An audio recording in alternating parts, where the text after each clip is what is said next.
Every day in Monterrey, thousands of people buy things they do not really need. Clothes, shoes, accessories, random products online. We see them on TikTok, Instagram, or Reels, and suddenly we feel like we need to buy. Buying has become normal, fast, automatic, but almost nobody stops to ask a simple question: where does all this stuff come from? And where does it go after we throw it away? Because the truth is, our shopping habits affect much more than your wallets. Social media and consumerism. Social media changed the way we consume. Apps are designed to keep us buying constantly. One trend disappears, another one appears immediately. Fast fashion brands release thousands of new products every week because they know people will keep scrolling, comparing, and consuming. And here in Mexico, especially in cities like Monterrey, this culture is everywhere. Cheap clothes, same day delivery, online shopping at 2 a.m. It feels normal because everybody does it, but when buying becomes a habit instead of a necessity, the environmental impact becomes invisible. Most people don't even know what happened to product before it reaches the store.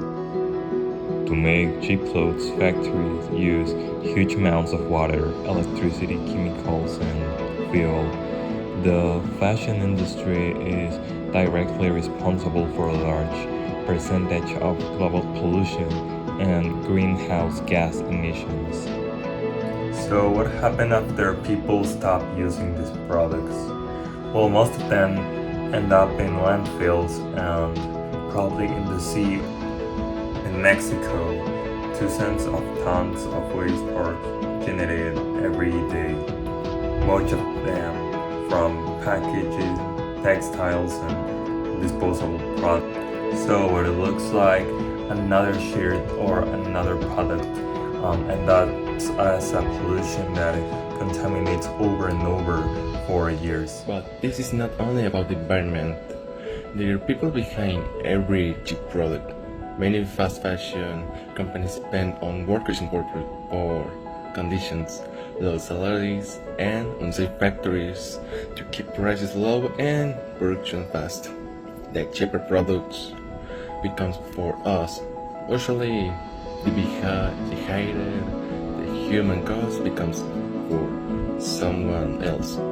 And while companies continue making billions, people are taught that happiness can be bought with another package, another trend, another purchase.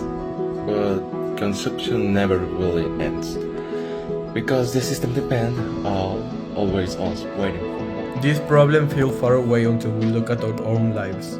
Students buy clothes they only wear once. People order things online they forget about days later. Single-use packaging gets thrown away every lunch period. Even in our own school, we notice how normalized waste has become. Our survey showed that many students buy products because of trends or social media influence, even when they know it affects the environment.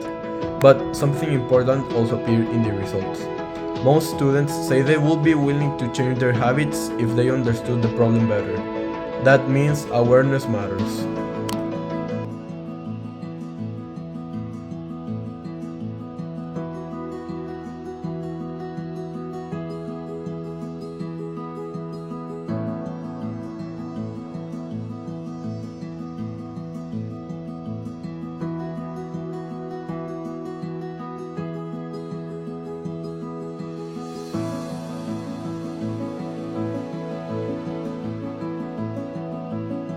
This documentary is not saying people should never buy things again. The problem is not buying. The problem is buying without thinking. Responsible consumption starts with small decisions like, do I really need this? Will I actually use it? Can I reuse, repair, borrow, or donate instead? Small habits may look unimportant, but millions of small habits create massive change. Because every purchase is a vote, and every time we buy something, we choose the kind of world we want to support. So, before your next purchase, think before you buy.